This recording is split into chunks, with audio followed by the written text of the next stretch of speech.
Going to focus on reports from the news outlet Politico now, which is claiming that the White House wrote Prime Minister Benjamin Netanyahu's recent apology to Qatar over Israeli strikes in the country, and that a senior Qatari envoy was present in the Oval Office to ensure Netanyahu followed the prepared script. Well, the Prime Minister's office has dismissed the story as false, asserting that Netanyahu's remarks were his own. Well, let's get more on this story. France 24's correspondent in Jerusalem, Noga Tarnopolsky, joins us now. Noga, just bring us up to speed with what Politico is claiming here exactly. Politico is confirming, based on three sources who were in this Oval Office encounter, something that has been suspected for a number of days. First of all, because of the forced nature of Prime Minister Netanyahu's appearance before the media with President Trump, and because of the also awkward announcement subsequent to that meeting that the Prime Minister had apologized to Qatar for the Israeli strike launched last month. This was not announced by Israel. Eventually, the Israeli Prime Minister's office did say that he had expressed regrets. The entire event was very awkward. And then the White House released images of said apology, which showed Prime Minister Netanyahu sitting in an armchair next to the president, reading from what looked like a script. So ever since then, journalists have been trying to find out what actually went down in that White House meeting.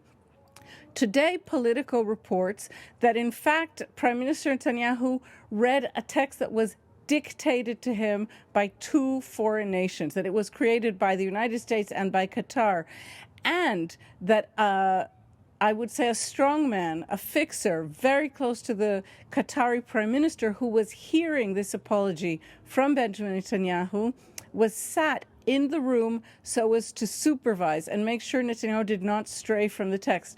This is obviously an extremely severe accusation, and the Prime Minister's denial today doesn't seem entirely convincing. What he said is that, in fact, he wrote his own words in, quote, in consultation with his professional staff. What we know is that Netanyahu has extremely complex relations with Qatar. Netanyahu is the Israeli Prime Minister who concocted a years-long scheme through which Qatar transferred about $1 billion to Hamas in Gaza, and this was so as to support Prime Minister Netanyahu's efforts to prevent there being unity among different Palestinian factions and to strengthen Hamas as against the Palestinian Authority in Ramallah.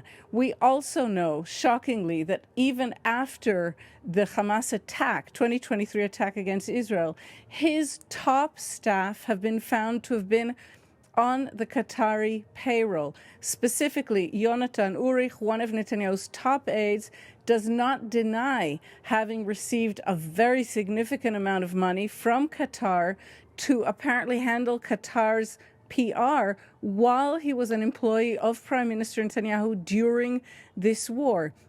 When Netanyahu was forced to testify in this case, which obviously comes very close to a treason case, Netanyahu said that Qatar is not an enemy state, so even if his aide did it, it didn't matter. But a few weeks later, when he ordered this attack against Hamas leadership in the Qatari capital of Doha, he did refer to Qatar as an enemy, and he launched that strike against the advice of the army. So we don't know everything there is to know. But today we apparently got a new piece of the puzzle that appears to show that Prime Minister Netanyahu is at the very least susceptible to American pressure and possibly Qatari pressure based on the unknown and complex nature of his ties with Qatar. Noga, thank you so much for bringing us up to speed. Noga Tarnopolsky reporting there live from Jerusalem. Thank you.